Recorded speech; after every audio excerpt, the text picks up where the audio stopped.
Nako mga kababayan, matindi itong balita na ito. Grabe mga kababayan, nakakagulat ito. Isang retired Brigadier General ng mga Marines. Hinamon si John Beck Remulla. Halaka mga kababayan, matindi itong hamon ni retired Brigadier General Orlando De Leon. Grabe itong pahayag niya mga kababayan.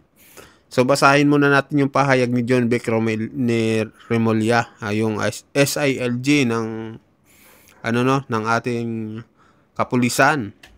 So ito, mga kababayan, basahin nyo. Sabi, mabuti ng over-prepared kaysa under-prepared ang seguridad ng bansa ang binabantayan natin dito. Ayan po, mga kababayan, yung pahayag ni SILG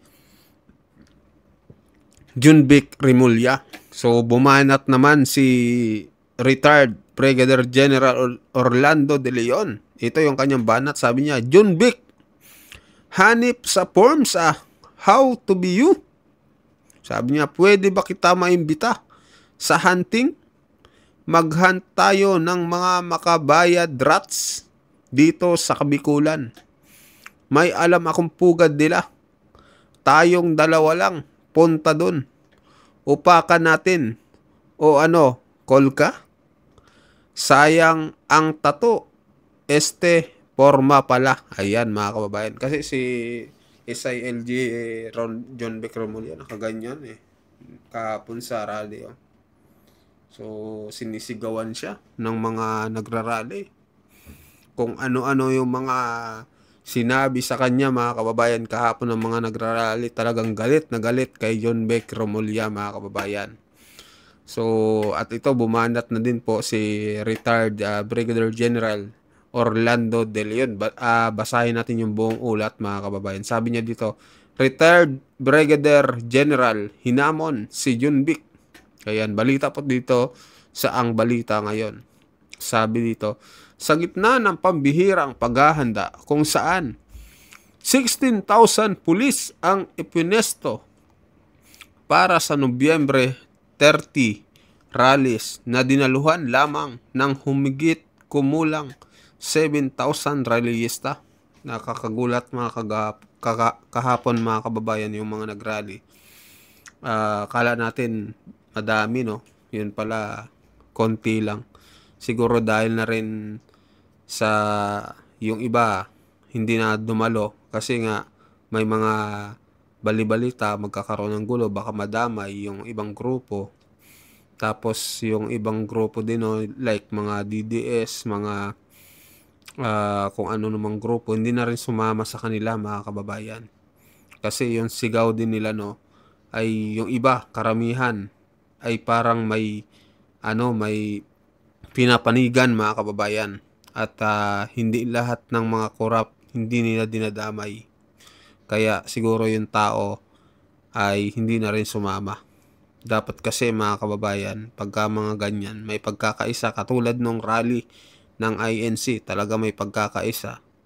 Talagang napakadami.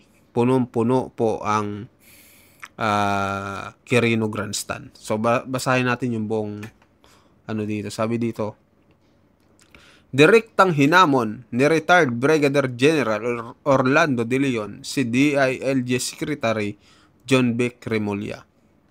Ito'y matapos ibida ni Remulla sa isang panayam ang kanilang sobrang higpit ng preparasyon. Sabi niya, mabuti ng over-prepared kaysa under-prepared ang seguridad ng bansa ang binabantayan natin dito. Over-prepared or takot na mga kababayan? Dahil nga guilty sila sa mga nangyayari ngayon dahil sa napakalaking anomalya, lalo na sa mga korupsyon na nagaganap ngayon mga kababayan. So tayo nagtatanong lang naman mga kababayan, no? So sabi pa dito, dahil sa tila di maawat na katapangan at estratehiya, direktang hinamon ni General De Leon ang kalihim na itoon ang tapang sa aktwal na insurgency problem sa Bicol. Sa kanyang official na Facebook post, pabirong may patama ang kanyang mensahe. Sabi niya dito, John Vic hanip sa Formsa, how to be you? Pwede ba kita maimbita sa hunting? Mag-hunt tayo ng mga makabayad rats. So, makabayad rats. So, ibig sabihin dito yung mga makabayan, mga kababayan. Dito sa Kabikulan, may alam akong pugad nila. Tayong dalawa lang, punta doon. Upaka natin. O, ano, call ka? Sayang ang tato. SD, forma pala. Yan yung matinding hamon ni ni retired Brigadier General Orlando De Leon. Alam naman natin, pag mga Marines, mga kababayan, talagang sa training yan, matindi.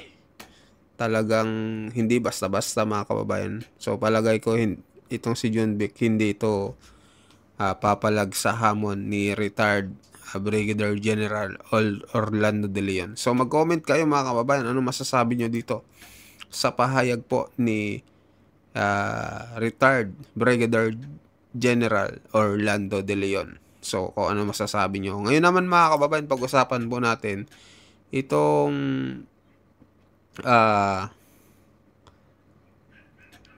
ito. Yan, yung about sa Noche Buena, mga kababayan. 500 pesos daw, mga kababayan. Pwede na. Pang Noche Buena. Grabe. Ang liit ng tingin nila sa mga kababayan natin, no? Talagang gaguhan na, mga kababayan. 500 pesos. Ang hirap nun i-budget. Kami nga kanina yung 400 pesos. Halos gulay lang yung nabili namin. Talagang napakatindi, napakamahal po ng bilihin ngayon, mga kababayan. Kaya panoorin natin to, itong banat ni ng isang CPA economist na si Cora Guidote, mga kababayan. Dati rin na BSP official to nung panahon ni former President Duterte. So panoorin natin. Bakit masyado nilang binababa yung benchmark? Parang nakaka-insulto naman yata sa mga Pilipino yan.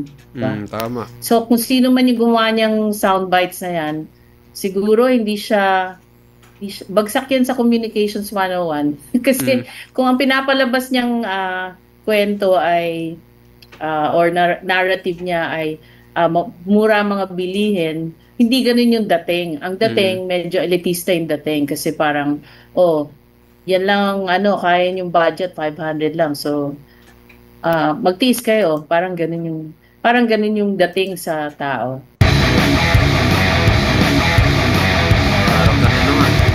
Lagi na lang to taon-taon, 500 peso challenge yata ito na pang Noche Buena, ma'am. Ano pong nakikita nyo pong dito? Anong pananaw nyo po rito? Anong opinion nyo po dito po? Kasi sentro ito ng discussion ngayon sa social media. Taon-taon na lang po ito. Debate po dito, debate doon. Anong pananaw nyo po dito, Ma'am Cora? Natatawa naman ako dyan kasi yung mga presyo ng bilihin tumataas, pero yung kanilang benchmark hindi tumataas, 500 pa rin hanggang ngayon. Ilang taon na ba yan? At saka hindi ko alam kung saan anong pinanggalingan yung 500 na yan kasi alam mo, ang tawag dito, yung per capita GDP naman ng Pilipinas ay 2,000 pesos per day, no? So, at saka yung ating wages, over 600. So, saan nanggagaling yung 500 na yan? Bakit masyado nilang binababa yung benchmark? Parang nakaka-insulto naman yata sa mga Pilipino yan. Diba? Tama. So, kung sino man yung gumawa niyang soundbites na yan, siguro hindi siya bagsak yan sa Communications 101. Kasi kung ang pinapalabas niyang kwento ay, or narrative niya ay, mura mga bilihin, hindi ganun yung dating. Ang dating, medyo elitista yung dating kasi parang, yan lang kaya yung budget, 500 lang. So, magtiis kayo. Parang ganun yung dating sa tao. Opo, pero ang ano din kasi nito, ma'am, sinasabi din nila sa gobyerno, diskarte lang daw ang kailangan kasi meron namang mura, meron namang mga discounted debate pa nga kung ano ang Noche Buena. Hinanap natin yung ibig sabihin ng Noche Buena. Parang ano lang siya, salo-salo, may handaan, salo-salo sa pagsalubong sa December 25 po. No? So parang sinasabi nila na kahit anong handa, pwede yan sa Noche Buena. Meron namang mga discounted. Pero sa mata ng mga Pilipino kasi, pag sinabi mo kasi pagsalubong sa Pasko, talagang espesyal yan. Hindi yan yung regular na kinakain natin na dinner. Parang fiesta. Parang ganyan din yung handaan, which is yung 500 pesos mo. Tanong nga, parang hindi nagkaroon yung inflation. Sabi mo nga, Ma'am Cora. Opinion niyo po. Actually, kung iisipin mo talaga, birthday yan ni Jesus Christ, di ba? So, maski anong birthday, sineselebrate. At usually, pag birthday, yung hindi nga karaniwan na pagkain ang kakainin mo. Tsaka, alam mo kasi, karamihan ng mga Pilipino ay Kristiyano. Kaya ang Christmas ay napakahalaga sa mga Pilipino. So, kung babawasan mo gagawin mo lang 500, parang hindi mo naman binigyan ng importansya ang, si Jesu Cristo. In that sense, no? At saka, parang tradition natin na pag Christmas, pinag-iipunan mo yan, pinaghahandaan mo yan, para yung mga bata, magbibigay ka pa ng regalo, di ba? At saka magsasalo-salo kayo sa masaganang pagkain. So, hindi ko talaga maintindihan kung bakit pinipilit ng DTI ang ganyang soundbite, no? Hindi talaga maganda pakinggan. At saka anong binibigay mong mensahe sa buong mundo tungkol sa mga Pilipino? Talaga bang naghihikahos ng mga Pilipino at 500 pesos na lang ang kaya nila pang Noche Buena? Nakakahiya, di ba? Malaking insulto yan para sa mga Pilipino. Crispy fried chicken ingredients. Chef, padaliin natin yan! New Knorr Professional Crispy Breading Mix. Parang ang nangyayari, mga kababayan, minamaliit talaga ng gobyernong ito ang mga Pilipino, no? Parang gusto nila magtipid daw, mga kababayan. Magtipid. Para sa mga maraming Pilipino, napakahalaga ng araw na yan kasi kumbaga once a year lang nila ginagawa yan. Ako, hindi man mga kababayan, pero mahalaga yan. Mahalaga yan para sa kanila kasi sa isang taon, isang beses lang talaga yan dumadaan, mga kababayan. Kumbaga yung preparasyon nila talagang handa, mga kababayan, no? At talagang pampamilya talaga, no, na itong ginagawa nila na paghahanda na sa darating na Noche Buena, mga kababayan, ay mahalaga sa kanila. Tapos ganito lang yung gagawin sa kanila, no? 500 pesos Noche Buena challenge, mga kababayan. So kayo, mag-comment kayo kung ano yung pahayag nyo dito sa mensahe ng DTI, no? Yung secretary ba yun ng DTI, mga kababayan, na 500 pesos kasya na daw pang Noche Buena. Kumbaga may problema tayo sa communication. Siguro imbis na ganito yung lagi nilang sinasabi, mas maigi na lang kung ano yung kanilang efforts na ginagawa para mas maging abot kaya na lang siguro yung Noche Buena, Ma'am Cora. Tama. Oo. Alam mo, nung election, namimigay sila ng libo-libong piso, di ba? Bakit pag Christmas hindi sila mamigay? Hindi naman lahat ang bibigyan nila kasi yung mga kulang lang, yung mga nasalanta or talagang nandun sa lower income strata, no? Yun lang naman ang kailangan nilang bigyan. So, bakit hindi nila punuan yung pagkukulang? Kasi yan naman ang role ng government. So, dagdagan na lang nila kung ba't kailangan ipako sa 500. As you said nga, ilang taon na itong 500. Pero yung inflation, tumataas. Yung mga presyo ng bilihin, tumataas. So, doesn't make sense.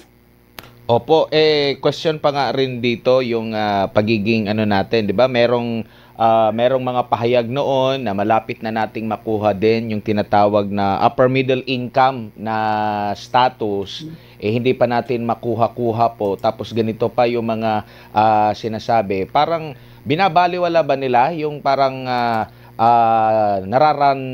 nararanasan ng mga paghihirap ng ating mga kababayan sa tingin niyo po sa mga ganitong klase ng communication? Parang ano lang sila, detached from reality. Ganun. Kasi, ewan ko kung bumibisita sila sa mga, alam mo, yung mga mahihirap na lugar, no? Kasi mabuti pa nung previous administrations, makikita mo yung mga secretary ng DTI na talagang pumupunta sa palengke or bumibisita talaga, tinitingnan yung mga presyo, tsaka nakikihalubilo talaga sa mga tao. Pero ngayon yung ating DTI secretary, parang she's out of touch. Ang pangalan pa naman niya Christina. So Christ, Opo. coming from Christ, 'di ba? Birthday ni Jesus Christ ang Christmas. So dapat talagang binibigyan ng kahalagahan yung ang Noche Buena. Opo. Ma'am, pag-usapan lang natin ang inflation. Kasi sinasabi nila bumagal ang inflation. So, kumbaga, dati mataas pero bumagal. Pero may pagkakamali din dito sa pagkakaintindi ng isang ordinaryong tao. Baka sila ay malinlang, kumbaga, Mama Cora, na, ba't naging 1% na lang yung inflation? Last year, ganito. So, ibig sabihin ba nito nagmura na? Ano po yung paliwanag niyan, ma'am? Layman's term. Kasi, hindi naman po nagne-negative. Siguro kung nagne-negative, ibig sabihin na babawasan. Bumabalik sa dati, siguro mga 1 year ago, yung presyo. Pero bumagal lang, pero hindi ibig sabihin bumaba ang presyo. Tama po ba, Ma'am Cora? Oo, tumaas pa rin. Bumagal lang yung pagtaas. Pero ang katotohanan niya, maaaring bumagal lang ang pagtaas kasi mababa rin ang demand. Kasi ang presyo, it's a result of supply and demand, no? So pagka maraming supply, mababa ang demand, bumababa ang presyo. So ngayon, mahina ang purchasing power ng mga Pilipino. Kaya siguro bagal yung pag-increase ng presyo. Pero tumataas pa rin siya. So, hindi maaaring sasabihin ng gobyerno, mababa ang presyo, so kaya niyong gumastos, ganyan. Hindi ganun yun eh. Bibigyan mo ng oportunidad para tumaas ang sweldo o kaya magkaroon ng trabaho yung mga walang trabaho para tumaas ang consumption nila. Ganyan. Opo. So, yun, ganun yung explanation. Ma'am, dito tayo sa naging pahayag naman ng Bureau of Treasury kamakailan lamang po na napag-alaman na tumaas yung ating budget surplus, no? Kumbaga, ito'y dahil or ito'y may kaugnayan doon nga sa korupsyon. Tumigil yung pagpopondo doon sa mga infrastructure projects. Pag nagkaroon po ba ng budget surplus, mas kumbaga, mas mataas yung pasok ng pera kumpara doon sa kinikita, kumpara doon sa ginagastos po natin. May masamang epekto po ba ito, ma'am, sa ating ekonomiya? Wala naman. Actually, maganda nga na nagsisurplus kasi hindi sila kailangang umutang ng malaki. No? Umutang pa rin, pero less yung pressure for them to borrow money. Ngayon, kung fiscal surplus, maganda nga yan, pero dapat yung kinikita ng gobyerno, dapat gagamitin sa mahusay.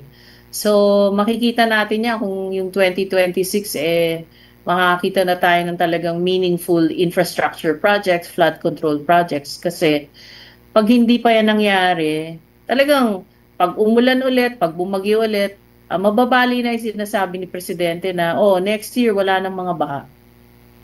But I doubt kung mangyayari yan. Kasi, flood control projects takes time. Hindi lang yan, yung iba, lalo na yung mga malalawak na ilog na kailangan talagang lagyan ng matataas na harang. Kailangan talaga niyan, medyo taon-taon ng aabuti niyan. Nag-aksaya na sila ng 3 taon eh. So, tignan natin kung kaya nila ng 1 taon at wala nang babahain ng 2026. So, ayun mga kababayan, mag-comment po kayo, mag-like at mag-subscribe kung ano po yung masasabi nyo dito sa 500 pesos, no? Na sinabi ng DTI. At ayan nga po, samot-saring reaction na po yung mga lumalabas sa social media dahil nga dito sa ipinaglalaban niyang 500 pesos mga kababayan na cash na daw. para sa isang pamilya sa Noche Buena. So mag-comment kayo mga kababayan, mag-like at mag-subscribe sa ating channel. At sa mga bagong pasok dyan, pa-subscribe po ng ating channel. Maraming salamat po.